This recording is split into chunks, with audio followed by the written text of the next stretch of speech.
Hello everyone, welcome back to our channel proxplore. നമ്മുടെ കയ്യിൽ ഇന്നൊരു MicroSD കാർഡ് ഉണ്ട് കേട്ടോ, Samsung EVO Plus. ഇതിനെപ്പറ്റിയുള്ള ഒരു ചെറിയ റിവ്യൂ വീഡിയോ ആണ് ഇന്ന്. പ്ലസ് അതിൻ്റെ കൂടെ തന്നെ ജനറലായിട്ട് എങ്ങനെ MicroSD കാർഡുകൾ സെലക്ട് ചെയ്യണം എന്നുള്ളൊരു ഇൻഫോർമേറ്റീവ് വീഡിയോ ആയിട്ടും കൂടിയാണ് ഇത് ചെയ്യുന്നത്. അപ്പോൾ മലയാളത്തിലൊന്നും അങ്ങനത്തെ ഒരു ഇൻഡെപ്ത് അല്ലെങ്കിൽ എങ്ങനത്തെ കാർഡ് സെലക്ട് ചെയ്യണം, എങ്ങനത്തെ MicroSD കാർഡ് മേടിക്കണം എന്നുള്ളൊരു വീഡിയോ ഞാൻ കണ്ടില്ല. അതുകൊണ്ടാണ് ഞാൻ ഇങ്ങനെ ഒന്ന് ചെയ്യാമെന്ന് വിചാരിച്ചത്.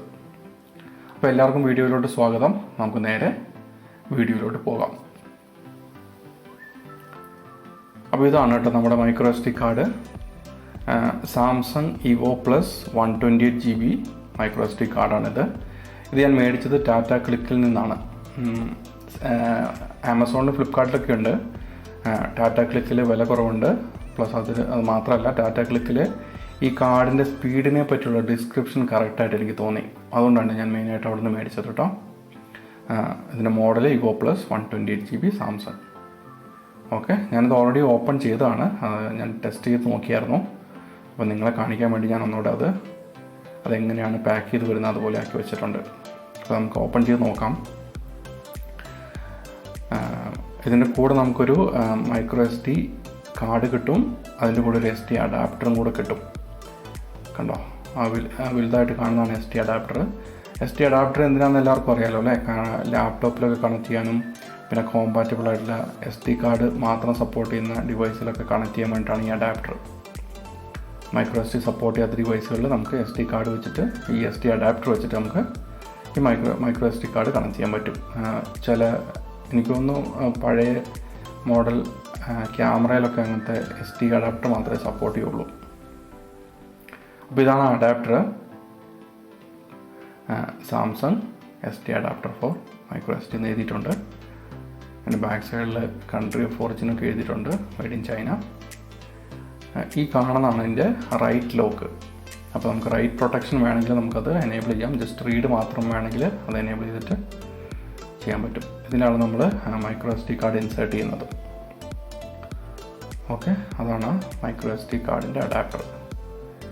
ഇനി നമുക്ക് നമ്മുടെ മെയിൻ സംഭവം ഇതാണ്. നമ്മുടെ MicroSD കാർഡ്, നമ്മുടെ ആക്ച്വൽ സ്റ്റോറേജ്. ഇതിനകത്ത് എഴുതിയിട്ടുണ്ട് സാംസങ് 128 EVO Plus എന്ന്. പിന്നെ ഒരു ബ്രാക്കറ്റിലല്ല, ഒരു യുവിനകത്ത് 3 എന്നും കൂടി എഴുതിയിട്ടുണ്ട്. അതാണ് ഇതിൻ്റെ മെയിനായിട്ടുള്ളൊരു സ്പെസിഫിക്കേഷൻ. അതെന്താണ് ആ യുവിൻ്റെ ഉള്ളിൽ 3 എന്ന് എഴുതിയേക്കുന്നതെന്ന് ഞാൻ നിങ്ങൾ പിന്നീട് ഡീറ്റെയിൽ ആയിട്ട് പറഞ്ഞുതരാം. ഇതിൻ്റെ ബാക്ക് സൈഡിൽ എഴുതിയിട്ടുണ്ട്. കണ്ടോ, കൺട്രി ഓഫ് ഒറിജിൻ നിങ്ങൾക്ക് കാണുന്നുണ്ടോയെന്ന് അറിയില്ല, ഫിലിപ്പീൻസ് ആണ്. അപ്പോൾ കാർഡ് മേടിക്കുമ്പോൾ പ്രത്യേകം ശ്രദ്ധിക്കുക. കൺട്രി ഓഫ് ഒറിജിൻ ഫിലിപ്പീൻസ് അങ്ങനത്തെ വരുന്നത് മേടിക്കുക. ഞാൻ പലയിടത്തും കണ്ടു കൺട്രി ഓഫ് ഒറിജിൻ തായ്വാൻ എന്ന് വരുന്നത്, അത് ഡ്യൂപ്ലിക്കേറ്റ് ആയിരിക്കും എന്നുള്ളൊരു ഇൻഫർമേഷൻ ഞാൻ കണ്ടു കേട്ടോ. അപ്പോൾ അതുകൊണ്ട് പ്രത്യേകം ശ്രദ്ധിക്കുക. കാരണം വിലയൊക്കെ ഒന്നായിരിക്കും, പക്ഷേ നിങ്ങളുടെ കയ്യിൽ കിട്ടുന്നത് ഡ്യൂപ്ലിക്കേറ്റ് ആണെങ്കിൽ പോയില്ലേ. ഡ്യൂപ്ലിക്കേറ്റ് ഉപയോഗിച്ച പല പ്രശ്നമുണ്ട്. ആക്ച്വൽ സ്റ്റോറേജ് സ്പേസ് കിട്ടില്ല. പിന്നെ നിങ്ങളുടെ ഡിവൈസ് കറപ്റ്റ് ആവാനൊക്കെ, ഡേറ്റ കറപ്റ്റ് ആവാനുള്ള സാധ്യതയൊക്കെ ഉണ്ട്. അതാണ് അത് പ്രത്യേകം ശ്രദ്ധിക്കുക. നമുക്ക് കാർഡ് അഡാപ്റ്റർ ഇട്ട് നോക്കണ്ടോ. അഡാപ്റ്റർ ഇട്ട് കഴിഞ്ഞാൽ ഇങ്ങനെ വരും. ഇത് നേരെ നമുക്ക് SD സ്ലോട്ടിലോട്ട് ഇൻസേർട്ട് ചെയ്യാം. ഓക്കെ, കണ്ടോ, ഇവിടെ എഴുതിയിട്ടുണ്ട്. ഇതാണ് ഇതിൻ്റെ main card, Samsung EVO Plus. Read speed 100 MBps, write speed 60 MBps. പിന്നെ കോമ്പാറ്റബിൾ ഡിവൈസുകൾ ഇതൊക്കെയാണ്. കണ്ടോ, ഇതിൻ്റെ താഴെ എഴുതിയേക്കുന്നത് ഇതാണ് ഇതിൻ്റെ മെയിൻ സ്പെസിഫിക്കേഷൻ എന്ന് പറയുന്നത്. MicroSDXC UHS-I കാർഡ് ക്ലാസ് 10, യുവിൻ്റെ ഉള്ളിൽ 3 4K. അപ്പോൾ ഇതാണ് ഇതിൻ്റെ ആക്ച്വൽ സ്പെസിഫിക്കേഷൻ. ഇത് പ്രത്യേകം നോട്ട് ചെയ്ത് മേടിക്കണം. നമ്മുടെ ഡിവൈസ് എന്ത് കോമ്പാറ്റബിൾ ആണോ അതിനനുസരിച്ചായിരിക്കും നമ്മൾ മേടിക്കേണ്ടത്. അപ്പോൾ ഞാനിത് കോമ്പാറ്റബിലിറ്റി നോക്കി മേടിച്ചാണ്. ഇത് മേടിക്കാൻ മെയിനായിട്ടുള്ള ഉദ്ദേശം, ഞാനൊരു ഡാഷ് ക്യാം ഓർഡർ ചെയ്തിട്ടുണ്ട്. അപ്പോൾ അതിന് കോമ്പാറ്റബിൾ ആയിട്ട് അവർ പറഞ്ഞിരിക്കുന്നത് ഇതാണ്. അതുകൊണ്ടാണ് ഞാനിത് മേടിച്ചിരിക്കുന്നത്. അപ്പോൾ നിങ്ങളുടെ കയ്യിലുള്ള ഡിവൈസ് ഏതാണോ അതിന് കോമ്പാറ്റബിൾ ആയിട്ടുള്ള കാർഡ് മേടിക്കാൻ പ്രത്യേകം ശ്രദ്ധിക്കുക. അത് വളരെ ഇമ്പോർട്ടൻ്റ് ആണ്. ഇതാണ് ഈ പാക്കേജിൻ്റെ ബാക്ക് സൈഡ്. ഒരുപാട് ഇൻഫർമേഷൻ ഉണ്ട് അവിടെ. കൺട്രി ഓഫ് ഒറിജിൻ കണ്ടോ, ഫിലിപ്പീൻസ്. കണ്ടോ, ഇത് പ്രത്യേകം ശ്രദ്ധിക്കുക കേട്ടോ. പിന്നെ month and year of import ഉണ്ട്, മേക്ക് ഇയർ ഉണ്ട്. ഇത് 2021 ഓഗസ്റ്റിലാണ് കേട്ടോ. MRP ഉണ്ട് 3999. പക്ഷെ നമുക്ക് 1000 രൂപയ്ക്കാണ് കിട്ടിയത്. അപ്പോൾ MRP നിങ്ങൾ നോക്കണ്ട. പിന്നെയുള്ളത് ഈ MicroSD കാർഡിന് മറ്റ് സ്പെസിഫിക്കേഷനാണ്. അപ്പോൾ ആ സ്പീഡ് റേറ്റിങ്ങിൻ്റെ അതിൻ്റെ ഡീറ്റെയിൽസ് ഞാൻ നിങ്ങളോട് വ്യക്തമായിട്ട് പറഞ്ഞുതരാം. എങ്ങനത്തെ കാർഡ് സെലക്ട് ചെയ്യണം, എന്തായിരിക്കണം അതിൻ്റെ സ്പീഡ് എന്നുള്ളത്. പിന്നെ കണ്ടോ, waterproof, magnet proof, temperature proof, x-ray proof എന്നൊക്കെ പറഞ്ഞിട്ട്. എക്സ്റേ പ്രൂഫ് എന്ന് പറഞ്ഞാൽ നമ്മുടെ എയർപോർട്ടിലൊക്കെ സ്കാനിങ് മെഷീനിലൂടെ ഇത് കടത്തി വിടാം, പ്രശ്നമൊന്നുമില്ല. അപ്പോൾ ഞാനിത് ലാപ്ടോപ്പിൽ കണക്ട് ചെയ്തിട്ട് നിങ്ങളെ കാണിച്ചു തരാം കേട്ടോ. അതിൻ്റെ സ്പീഡ്, ഡേറ്റ ട്രാൻസ്ഫർ സ്പീഡ് എങ്ങനെയാണെന്നുള്ളത് ഡീറ്റെയിൽ ആയിട്ട് നിങ്ങൾ കാണിച്ചു തരാം. ഇനി നമുക്ക് കുറച്ച് ടെക്നിക്കൽ സ്പെസിഫിക്കേഷനിലോട്ട് പോകാം കേട്ടോ. അപ്പം നമുക്ക് SD കാർഡുകൾ പല രീതിയിൽ ക്ലാസിഫൈ ചെയ്തിട്ടുണ്ട്. അപ്പോൾ ഞാൻ ഇനി പറയാൻ പോകുന്ന കാര്യങ്ങൾ നിങ്ങൾ മനസ്സിലാക്കി കഴിഞ്ഞാൽ നിങ്ങൾക്ക് ഏത് രീതിയിലുള്ള കാർഡ് സെലക്ട് ചെയ്യണമെന്ന് മനസ്സിലാവും. അപ്പോൾ ആദ്യത്തെ ക്ലാസിഫിക്കേഷൻ സ്റ്റോറേജ് സൈസിനെ ബേസ് ചെയ്തിട്ടാണ്. നിങ്ങളിപ്പോൾ ഈ സ്ക്രീനിൽ കാണുന്ന പോലെ തന്നെ 2GB വരെയുള്ളതിന് നമ്മൾ SD എന്ന് പറയും. 2GB to 32GB വരെ സപ്പോർട്ട് ചെയ്യുന്ന കാർഡുകൾ നമ്മൾ SDHC എന്ന് പറയും, high capacity. 32GB to 2TB capacity ഉള്ളതിന് നമ്മൾ SDXC എന്ന് പറയും. അതിന് മുകളിൽ 128GB വരെ സപ്പോർട്ട് ചെയ്യുന്നത് നമ്മൾ SDUC എന്ന് പറയും. അപ്പോൾ ഞാൻ ഇന്ന് നിങ്ങളെ പരിചയപ്പെടുത്തിയ MicroSD കാർഡ് SDXC ആണ്. കാരണം 128GB ആണ് അതിൻ്റെ സ്റ്റോറേജ് കപ്പാസിറ്റി. അപ്പോൾ അതുകൊണ്ട് അതൊരു SDXC കാർഡാണ്. ഓക്കെ, അതാണ് അതിന് സ്റ്റോറേജ് ബേസ്ഡ് ആയിട്ടുള്ള ക്ലാസിഫിക്കേഷൻ. ഇനി നമുക്ക് മിനിമം റൈറ്റ് സ്പീഡിനെ ബേസ് ചെയ്തിട്ടുള്ള ക്ലാസിഫിക്കേഷനിലോട്ട് പോകാം. അതിൽ 3 ആയിട്ട് തിരിച്ചിട്ടുണ്ട്: speed class, UHS speed class, video speed class. നിങ്ങൾ സ്പീഡ് ക്ലാസ്സിൽ ഒരു സീൻ്റെ ഉള്ളിൽ അല്ലെങ്കിൽ ഒരു 0ൻ്റെ ഉള്ളിൽ 10 എന്ന് എഴുതിയേക്കുന്നെങ്കിൽ അത് minimum 10 Mbps write speed support ചെയ്യും. 6 ആണെങ്കിൽ 6 Mbps, 4 ആണെങ്കിൽ 4 Mbps. ഇനി ചില കാർഡുകളിൽ UHS ക്ലാസ് ആയിരിക്കും. അതിൽ യുവിൻ്റെ ഉള്ളിൽ 1 എഴുതിയേക്കുന്നെങ്കിൽ അതിനർത്ഥം അത് മിനിമം 10 Mbps സപ്പോർട്ട് ചെയ്യും. യുവിൻ്റെ ഉള്ളിൽ 3 ആണെങ്കിൽ മിനിമം 30 Mbps സപ്പോർട്ട് ചെയ്യും.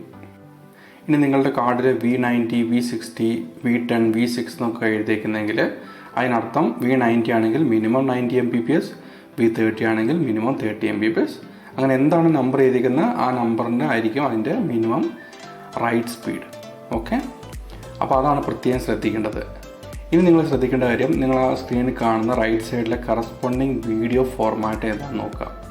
അതിൽ 8K എഴുതിയിട്ടുണ്ട്, 4K എഴുതിയിട്ടുണ്ട്, ഫുൾ HD എഴുതിയിട്ടുണ്ട്, സ്റ്റാൻഡേർഡ് വീഡിയോ എഴുതിയിട്ടുണ്ട്. അപ്പോൾ നിങ്ങളുടെ കയ്യിലുള്ള ഡിവൈസ്, റെക്കോർഡിംഗ് ഡിവൈസ് 8Kയിലാണ് നിങ്ങൾ റെക്കോർഡ് ചെയ്യുന്നതെങ്കിൽ നിങ്ങൾ എന്ത് ചെയ്യണം? V90 V60 എഴുതിയേക്കുന്ന card മേടിച്ചിരിക്കണം. നിങ്ങളുടെ ഡിവൈസ് 4K റെക്കോർഡിംഗ് ആണെങ്കിൽ നിങ്ങൾ മിനിമം V60 അല്ലെങ്കിൽ V30 ഉള്ള കാർഡ് മേടിച്ചിരിക്കണം. V30 അല്ലെങ്കിൽ UHS-I എഴുതിയേക്കുന്ന കാർഡ് മേടിച്ചിരിക്കണം. അപ്പോൾ നിങ്ങളിങ്ങനെ കോറിലേറ്റ് ചെയ്തിട്ട് വേണം നിങ്ങളുടെ എന്ത് തരം MicroSD കാർഡാണ് നിങ്ങളുടെ ഡിവൈസിന് ആവശ്യമുള്ളത് എന്ന് തീരുമാനിക്കാൻ വേണ്ടിയിട്ട്. മനസ്സിലായില്ലേ? നിങ്ങളുടെ ഫുൾ HD ആണെങ്കിൽ നിങ്ങളുടെ ഡിവൈസ് സപ്പോർട്ട് ചെയ്യുന്നെങ്കിൽ നിങ്ങൾക്ക് V30 മേടിക്കാം, V10 മേടിക്കാം, അല്ലെങ്കിൽ UHS-I മേടിക്കാം, 1 മേടിക്കാം. അങ്ങനെയാണ് നമ്മൾ കാർഡ് സെലക്ട് ചെയ്യേണ്ടത്. അതാണ് അതിൻ്റെ ടെക്നിക്കൽ ഡീറ്റെയിൽ. അപ്പോൾ എല്ലാവർക്കും എങ്ങനെ MicroSD കാർഡ് സെലക്ട് ചെയ്യണം എന്ന് മനസ്സിലായെന്ന് വിചാരിക്കുന്നു. പിന്നെ നമ്മുടെ SD കാർഡിനെ, നമ്മൾ മേടിച്ച SD കാർഡിനെ കമ്പ്യൂട്ടറിൽ കണക്ട് ചെയ്തു.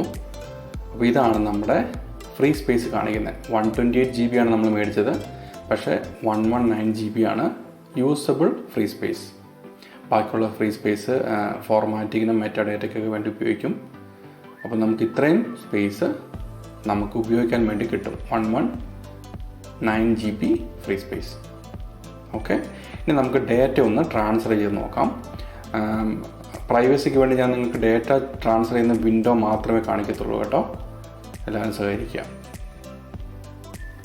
അപ്പോൾ നമ്മളൊന്ന് ഡേറ്റ റൈറ്റ് ചെയ്ത് നോക്കുകയാണ്. ഏകദേശം ഒരു 58 Mbps നമുക്ക് കിട്ടിയിട്ടുണ്ട്. നമ്മുടെ അഡാപ്റ്റർ എഴുതിയിരുന്നത് 60 Mbps ആണ്. അപ്പോൾ ഏകദേശം നമുക്ക് അതിൽ പറഞ്ഞ പോലെയുള്ള തന്നെ റൈറ്റ് സ്പീഡ് കിട്ടി. നമുക്ക് ഒന്നുകൂടെ ഒന്ന് റൈറ്റ് ചെയ്ത് നോക്കാം. ഒരു 450 MB സൈസുള്ള ഡേറ്റ ആണ് കേട്ടോ. നമുക്ക് ഏകദേശം ഒരു 57-56 Mbps കിട്ടുന്നുണ്ട്. അപ്പോൾ ഏകദേശം റൈറ്റ് സ്പീഡ് നമുക്ക് ഉദ്ദേശിച്ച റൈറ്റ് സ്പീഡ് കിട്ടുന്നുണ്ട്. ഇനി നമുക്കൊന്ന് റീഡ് ചെയ്ത് നോക്കാം എത്ര സ്പീഡ് കിട്ടുന്നുണ്ടെന്ന്. സെയിം ഫയലാണ്. നമുക്ക് 87 Mbps കിട്ടിയിട്ടുണ്ട്. MicroSD കാർഡിൽ 100 Mbps എന്നാണ് എഴുതിയിരുന്നത്. പക്ഷേ ഏകദേശം ആ റേഞ്ചിൽ നമുക്ക് കിട്ടിയിട്ടുണ്ട്. അപ്പോൾ നമ്മൾ ഓക്കെയാണ്, നമ്മൾ ഉദ്ദേശിച്ച സ്പീഡ് നമുക്ക് കിട്ടുന്നുണ്ട്. അപ്പോൾ എല്ലാവർക്കും ഈ വീഡിയോ ഇഷ്ടമായെന്ന് വിചാരിക്കുന്നു. എല്ലാവർക്കും ഇൻഫോർമേറ്റീവായി എന്ന് വിചാരിക്കുന്നു. വീഡിയോ ഇഷ്ടപ്പെട്ടെങ്കിൽ ലൈക്ക് ചെയ്യുക, ചാനൽ സബ്സ്ക്രൈബ് ചെയ്യുക, സപ്പോർട്ട് ചെയ്യുക കേട്ടോ. അടുത്ത ഒരു വീഡിയോ ആയിട്ട് നമുക്കിനി വീണ്ടും കണ്ടുമുട്ടാമെന്ന് വിചാരിക്കുന്നു. നന്ദി, നമസ്കാരം.